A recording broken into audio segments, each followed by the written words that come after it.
Саламатсыздарбы, урматтуу агайын туугандар.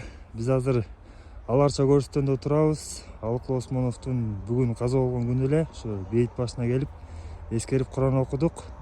Азыр биз Канибек Иманалиев агайыбыз, Жазуучулар союзунун төрагасы. Агай, бир сөз сүйлөп койсоңуз. Бүгүн 12-декабрь Кыргыз адабиятынын күнү, адабияттын алыпы Чыңгыз Айтматовдун туулган күнү. Бүгүн Алыкул Осмоновдун бул дүйнөдөн көз өткөн күнү. Ошол майрам күндө, адабият күнүн биз Алыкул Осмоновдун бейтине келип Куран окутуп, гүл койгондон баштадык. Бир топ акын жазуучуларыбыз келди, азыр ырларын окушат. Бул жакшы салт деп ойлойм, себеби биз улуу инсандарды баягы 80 жылдык, 100 жылдык юбилейин дагы эскербей, өлгөн күндөрү, туулган күндөрү орустун акындары Пушкин, Есениндин мүрзөсүнө ыр окушат. Биз да ошону калыптандыралы деп мен студент кезинде 1992 жылы статья жаздым эле, учурда Асаба кезине. Анан ошондон бери ошо Алыкул фондусу, акын жазуучулар, жаштар колдоп, мына 21-мартта бир келишет. Алыкул Осмоновдун туулган күнү, бүгүн көз өткөн күнү келип атабыз. Бул акынга болгон таазимибиз. Алыкул Осмонов бул кыргыз поэзиясынын чыныгы алп инсаны. Ал котормонун классикалык үлгүсү Жолбоз Тесин Жаманган Баатырды которгон. Бул кыргыз поэзиясында жаңы новатордук традицияны киргизген. Жана ким жаш кезинде мектепте окуп жүрүп поэзияга шыктанам десе, калемин төшөлтөм десе, Алыкулдун мектеби чоң устуканада. Биз баарыбыз поэзияга Алыкул аркылуу келгенбиз. Мына андан бери буюрса келерки жылы Алыкул Осмоновдун 110 жылдыгы, Түрксой Султан Араев менен биргелешип ошол Алыкул Осмонов фестивалын өткөзөлү деген иш-чараларды белгилеп жатабыз. Буюрса ада болот. Анан ошо Алыкулдун туулган күнү бир учурда уюштурдук эле 21-мартта радио марафон. Эртеден кечке ким Алыкул Осмоновдун ырын берсе, радиодон ыр окуйлу. Ырдын күнү болсун да. Ноорус күнү бул дагы ыр да. Ноорустагы жер жаңырган күн. Ошон үчүн бүгүн бүт калемгерлерди, прозаиктерди, акындарды, драматургтарды, сценаристтерди, котормочуларды кесиптик маалай менен куттуктайм. Мен дайым бир сөз айтып келем. Биз СССР орунда суверендүү өлкө эмес болчубуз. Бирок тышкы дүйнөгө бизде Чыңгыз Айтматов тааныткан. Демек, адабият биздин суверенитет болушубузга чоң салым кошкон. Экинчи, бизде 5-6 союз бар. Бирок улуттук жазуучулар союзу деген улуттук деген статус бизде эле бар.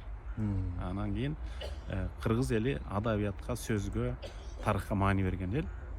Рухуй кенчибиз биздики эбегейсиз. Кеп ошону тышкы дүйнөгө жайылтуу. Анан дагы бир демилге менен өткөндө биздин 90 жылдык мааракеде кайрылдык. Мамлекет башчыларыбыз өкмөттө колдоп берет деп ойлоп атабыз. 28-жылы Чыңгыз Айтматовдун 100 жылдыгы болот. Биз азыртан демилге баштабасак, ал процедура өткөнчө эле көп убакыт өтүп кетет. Мен бүгүн ошол оондун биздеги координатору менен жолугам. 2028-жылды Бириккен Улуттар уюмунун чечими менен Чыңгыз Айтматовдун 100 жылдыгы деп жарыялап, бүткүл дүйнөлүк коомчулук ошону белгилеш керек. Бул эмне себеп? Ушул 21-кылымдагы оондун чакырыктары бар. Вызовы тысячелетия деген 17 пункттан турган. Ошо 17 пункттун 7-8и Айтматовдун чыгармаларына чагылдырылган да. Бул кайсы көйгөйлөр 21-кылымда? Бул тынчтык жана согуш көйгөй. Дүйнө азыр тынч эмес. Экинчи кайсы көйгөй? Бул билим. Чыңгыз Айтматовдун дагы биринчи мугалим жакшы билесиз. Үчүнчү аязаты. Чыңгыз Айтматовдун ар бир чыгармасында аязаты бар. Төртүнчү экология. Бешинчи климаттын бузулушу. Алтынчы нравалык баалуулуктар. Жетинчи ушу майда улуттардын маданиятын сактап калуу. Цивилизациялардын диалогу. Азыр цивилизациялар кагылышып атпайбы?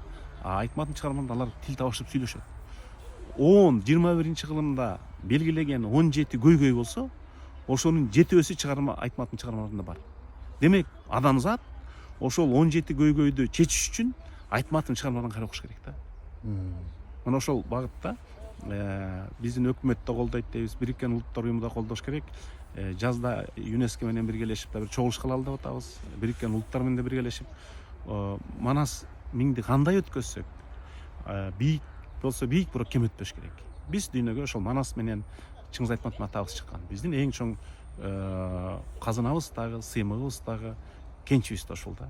Ошону мен адабият күнү жарыялап коеюн дедим. Рахмат агай, бар болуңуз. Саламатсыздарбы агайын туугандар?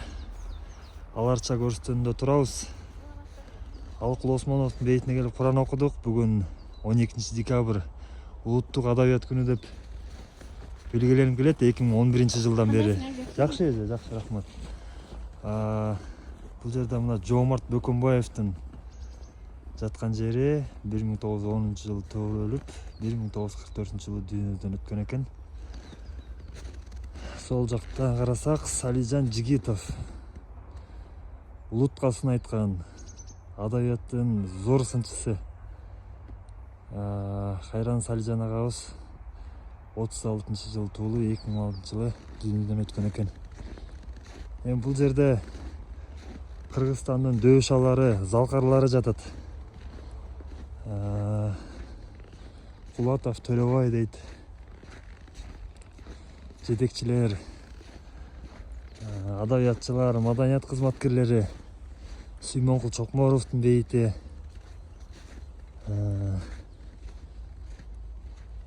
Темиркул Үмөталиев, Абдыс Үйөркулов, Насирдин Исанов, биздин туңгуч премьер-министрибиз, Ахматбек Сүйүнбаев, туңгуч романды жазган Түгөлбай Сыдыкбеков атабыз, Болот Миржылкыев, Саткын Сасыкбаев дейт, Советбек Жумадылов, Шүгүрбек Бейшаналиев. Ассаламу алейкум. Кандайсыз беке, жакшысызбы? Жашооңуз жакшыбы? Майрамыңыз менен. Жакшы турасызбы? Жакшы. Биз Куран окутуп кетип баратабыз. Эми биз келе анан азыр музейге барасыңбы? Барам музейге. Мен барам азыр. Чогуу чыгар барасың. Макул, өтө турайын. Машинаң бар да? Бар. Бул киши Памирбек Казыбаев. Ушул Алыкул Осмоновдун Бишкек шаарындагы үй музейинин жетекчиси. Ошо Куран окутканга келе жатышат булар дагы. Болот Бейшаналиев, атактуу режиссер, экинин бири Төлөмүш Океев. Мынакей. Баса Тузукан Усубалиев берди. Болот Шамшиевдин бейитине бара кетейин. Айтып эле жүрөм. Буга чейин уккандар билет. Ошо Болот Шамшиевдин жанында жүрүп калгам деп айтып калдым беле. Көп сырларын билебиз, жакындан билебиз дегендей. Менимче ушул эстелигин Бишкек шаарынын бир борборлордун бирине койсо жакшы болор эле да, бул иши толук татыктуу. Мынакей. Кайран Болот агабыз 2019 жылы көз өткөн, 41 жылы туулуп.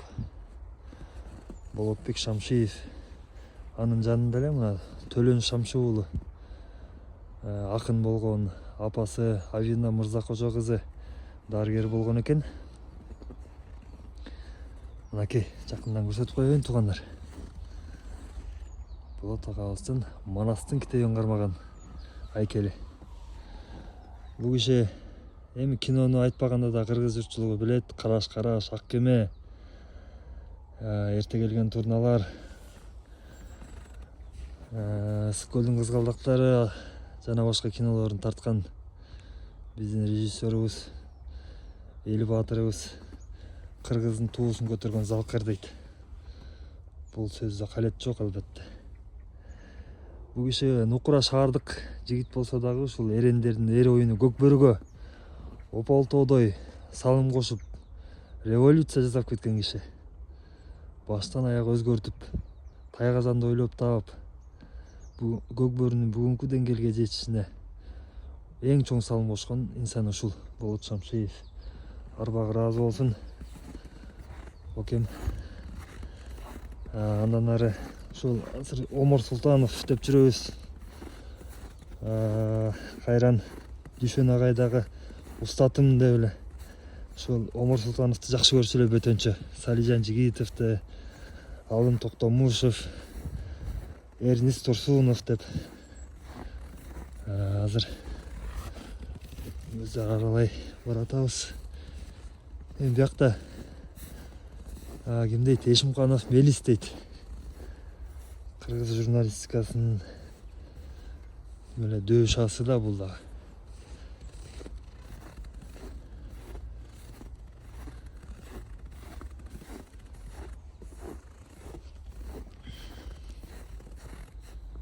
Макешев Жумадил. Да мен айылдашым болот. Прокуратура кызматкери болгон.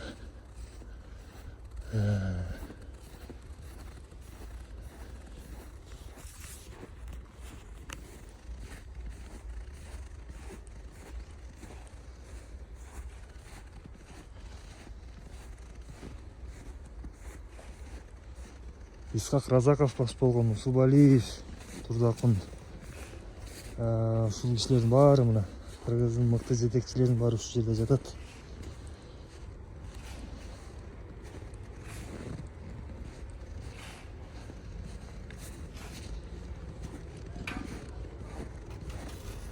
Омар Султановдун бейитине жеткенче кичине убакыт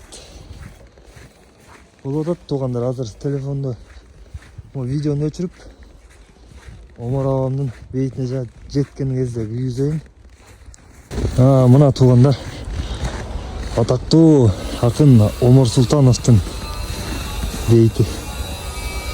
Кыргыз эл акыны. Ушул кабырына коюп, өз колум менен коюп чыктым эле. Ошол кезде эчтен кетпейт. Деги эле ушул Омар Султановдун чыгармачылыгы, аны менен чогуу өткөргөн күндөр эстен чыкпайт экен. Анткени залкарлар менен өткөргөн күн ар бир мүнөтү баалуу. Биякта ак булуттар деген ырынан үзүндө жазган экен. Кайчы өткөн тагдыр менен жолго чыгып, силерди ак булуттар жолдош кылып, мен келип алтын кумдуу көл жээгине олтурам эскерүүдөн иштен сызып дейт. Кайран ушул ырына Асанкалы Керимбаев керемет обон жараткан. Сөзүнө, обону жарашкан, төп келген мыкты обон. Мен 2 күндүн биринде ушул ак булуттар деген ырды угуудан тажабайм. Омар агай, жаткан жериңиз жайлуу болсун. Бул жигит эмне эле өлгөндөрдү көрсөтө берет, өлгөндөрдү эскере берет, айта берет дегендер да болушу мүмкүн. Беш кол тең эмес да. Эми кыргызда жакшы сөз бар. Өлгөндөр бакыт алмайынча тирүүлөр даңталбайт дейт. Же болбосо арба ыраазы болмойын тирүүнүн иши жүрүшпөйт дейт. Ошон үчүн эскерип туруп, биздин тирүүлөрдүн милдетибиз. Чыңгыз атабыз айткандай, бизди билгендер, тааныгандар жашап атканда биз тирүүбүз дейт. Мынакей ансарында ушу көргөн билгендерди эскерип туралы, айтып туралы Сапарбек Касманбетов, манасчы, төкмакын сүйлөсө кулактын кужурун алган, көөдөндү толтурган мыкты инсан эле азыркы мамлекеттик катчы Сүйүнбек Касманбетовдун атасы Сапарбек Касманбетов. Бул киши менен дагы сүйлөшүп калдык, баарлашып калдык, батасын алдык, иш-чарабызга чакырдык, манас айттырдык, сүйлөттүк дегендей. Ошол туугандар. Ушул жерде жаткан жалпы биздин аттуу баштуу инсандарыбыз, деги эле бизден кура үмүт өткөн, жакшы сөз күткөн жалпы арбактарыбыз, арбактары ыраазы болсун, жаткан жерлери жайлуу болсун. Кудай Таала өзүнүн мээримине алып, бейиштин гүл бакчаларында арбактары жүргөн болсун.